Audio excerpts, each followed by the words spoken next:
Okay, ladies and gentlemen, we're going to just give you an overview of the Nuremberg trials and how they kind of put a bookend to our exploration of the Holocaust as well as the Second World War.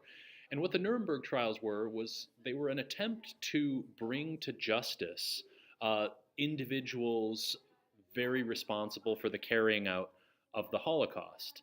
And it raises a question: how is that to be done? What is when you have a great trauma, when you have great wrongs that have been committed in a time of war? How can individuals who drive those acts be brought to justice? And that's kind of what the Nuremberg trials attempted to answer in the years after World War II. So one of the reasons that there was a kind of lack of clarity about how to proceed with bringing people to justice after the war was that many of the perpetrators of the Holocaust, and then the people at the highest commands of the German government who could, easily have blame laid at their feet, were dead. Hitler was dead through suicide. Joseph Goebbels, the propaganda minister of the German government and Nazi Party, was dead. Heinrich Himmler, the head of the SS, who was responsible for carrying out all of the orders to round people up and to kill people and commit huge acts of trauma and atrocity, was dead as well as some others that aren't even listed here. So it really lays that problem in front of you of someone has to bear responsibility for these crimes of 6 million plus dead.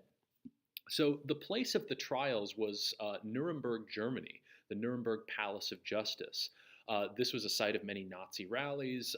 Many the anti-Jewish laws originally in the early to mid 1930s they originated here. The Nuremberg laws, as they were known, and it was a building that was still standing after the fighting of World War II and could house an international tribunal of courts to investigate and put on trial perpetrators. So we're going to look at just briefly here what were the purposes, who was kind of netted up in this, and what were some of the charges that went against the individuals who found themselves at the Nuremberg trials. The purpose of them are pretty straightforward, which is that it was to establish some sort of justice after the great crimes of the war, to provide some historical proof that you can demonstrate that something like the Holocaust happened and that future generations and people would be able to reference it and learn from it, and to prevent it ultimately from happening again.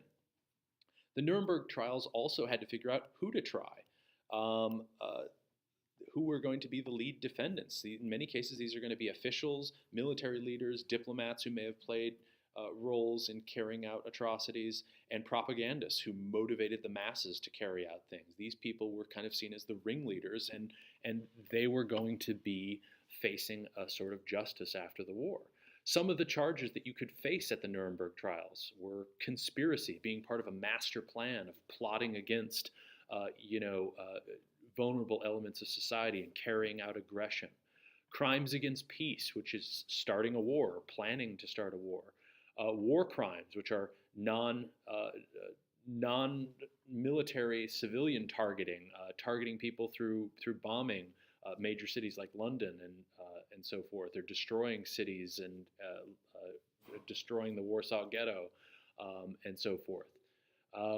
Crimes against humanity, which is the operation of concentration camps and targeting individuals, civilians, through your actions. Each of these were charges that people could have faced in the Nuremberg trial. So who was tried? 22 top Nazi officials were going to be tried. Nazi Party elites, there were going to be military leaders, diplomats, propagandists, people who were involved in messaging information. And some of the sentences include death by hanging, life sentences, 4 sentences of 10 to 20 years, and 3 were acquitted.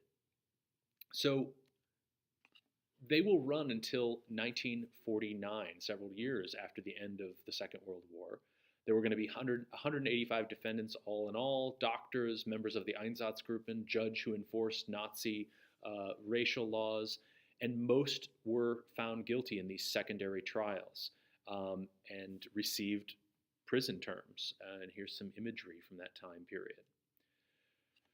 Major defenses for the crimes, meaning this is what the defendants who were brought on trial could be expected to say. Some things that they would say include the court does not have jurisdiction. There are no laws here. I was obeying laws in Germany. Why is this foreign tribunal? Where does it get the right to try me? That was one of the defenses.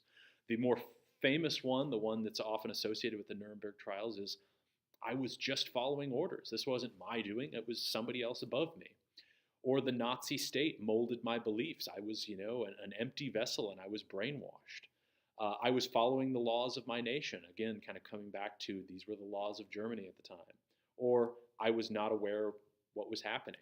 That would be another defense that you could hear during the Nuremberg trials. What are the significance to kind of round this out? Why do we look at the Nuremberg trials as this significant hinge point in history after the Second World War?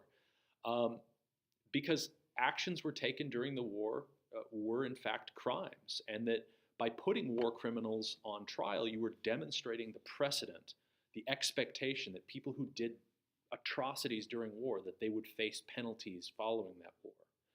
It also established the idea that superior orders do not always excuse behavior, that an individual has a certain responsibility to act and to disobey orders that are immoral or considered to be in conflict with international laws. And that countries do not commit crimes, but individuals do. That was kind of a significant outcome of the trial. So I just wanted to provide you this overview of what the Nuremberg trials were and how they took place, and hopefully this will allow you to better interpret the scenarios that you're going to be expected to complete in this It's Learning page.